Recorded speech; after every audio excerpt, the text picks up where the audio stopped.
2020년 코로나19 사태로 빚어진 글로벌 경제 위기, 그 위기를 경제 회복의 기회로 만들어줄 경제학 용어를 풀어봅니다.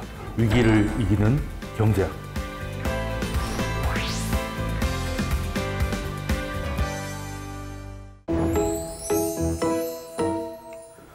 제가 장을 좀 봤어요.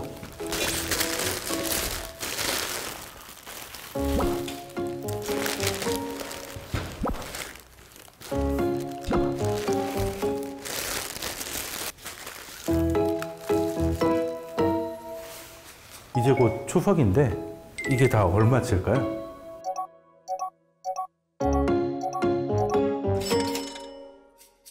요즘 상추를 금추라고도 하잖아요. 너무 비싸가지고. 올 여름은 생각을 해보면 왜 이렇게 비싼지 좀 알 겁니다.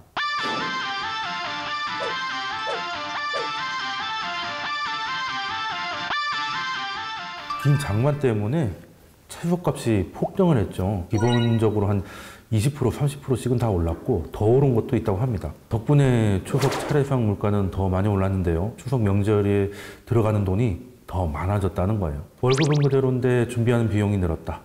이렇게 만약 장기적으로 이어진다면 월급도 올라야 할 겁니다. 인건비만 오르고 끝일까요? 인건비가 오르면 생산 비용 자체가 늘어나니까 대부분의 소비재들의 가격이 이제 오르겠죠. 일시적으로 물가가 오르는 게 아니라 지속적으로 물가가 상승하는 것을 인플레이션이라고 합니다.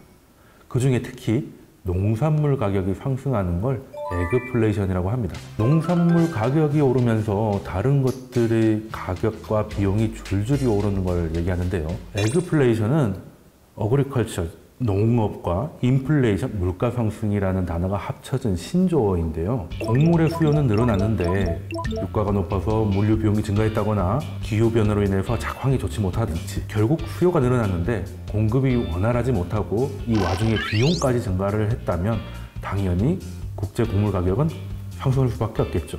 그럼 식품 가격이 오르고 우리 밥상의 비용이 올라가면 인건비를 비롯한 모든 것들의 비용이 오르면서 에그플레이션이 발생하는 겁니다. 실제로 2008년 바이오 연료를 비롯한 결국 국제 곡물 가격 급등으로 에그플레이션이 생기면서 세계 경제가 위협을 받았었죠. 수입산 옥수수와 대두에 주로 의존하는 국내 사료 가격이 1년 사이에 40% 가까이 올라서 농민들이 굉장히 좀 힘들어하고 있는데요. 밀가루 값은 2006년에서 8년, 2년의 기간 동안에 급등을 하면서 짜장면, 혹은 짬뽕 값이 크게 인상된 적도 있습니다. 2010년에는 세계 주요 밀 수출국인 러시아와 우크라이나가 산불과 가뭄을 이유로 수출을 좀 제한하게 되면서 세계 곡물 가격이 폭등한 적이 있는데요. 당시에 패스트푸드 브랜드들이 원재료비 상승을 좀 이유로 햄버거 가격 등을 인상을 했었고 우리가 아는 그 유명한 즉석밥도 10년 만에 가격을 인상을 했었죠.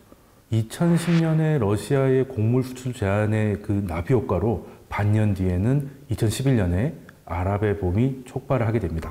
리비아, 이집트, 튀니지 지역에서 반정부 시위 운동이 불거져서 40년 넘는 독재 정권이 무너지기도 했죠. 밀가루 가격이 폭등하면서 폭등이 일어난 거예요.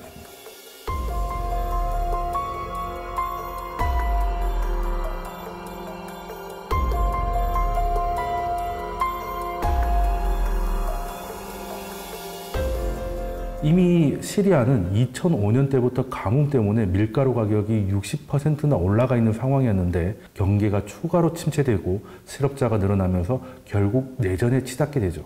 당시 아랍의 봄 시위에 주된 구호만 봐도 어떤 상황인지 알 수 있을 겁니다. 그 구호는 빵, 자유, 그리고 존엄성이었습니다. 다행히 두 번의 곡물 가격 폭등 이후에는 곡물의 생산량과 소비량이 균형을 좀 보이면서 에그플레이션에 대한 우려는 좀 사그라들었습니다. 2020년 올해 와서 다시 국제 식량 가격이 들썩이고 있습니다.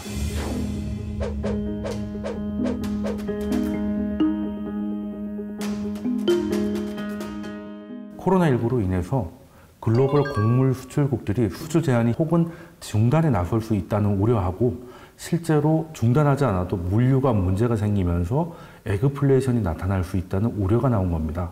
코로나19가 글로벌 팬데믹 단계에 접어들면서 국가 간 물류 이동에 차질이 생기고 수출과 수입에 물류를 주고받던 평소와 달리 각자 국경 안에서 자급자족해야 한다는 위기감에 식료품, 생필품 사재기 현상이 나타난 건데요. 코로나19 사태가 1년 이상 장기화될 거라는 전망까지 나오면서 식량 안보가 전면에 등장한 겁니다.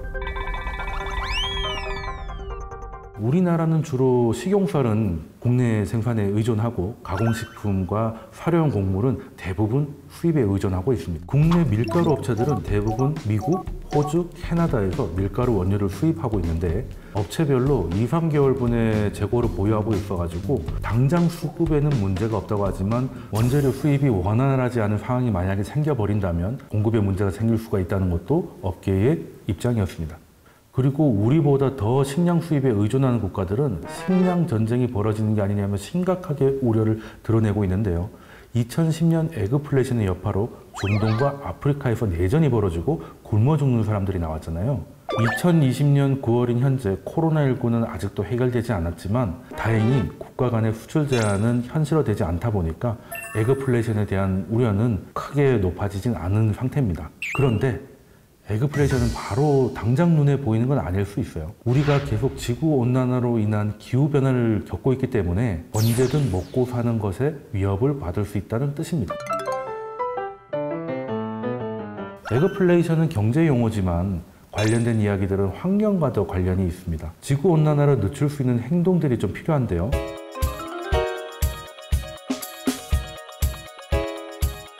나아가서 각국 정부와 기업들은 지속 가능한 발전 방안을 제시하고 보여줘야 되겠죠. 그리고 식량 문제로 봤을 때는 식량 자급률을 높이자는 것도 하나의 방안으로 거론되고 있습니다. 그래서 농림축산식품부는 5년마다 식량 자급 목표를 정해서 실적을 매년 점검하고 있다고 합니다.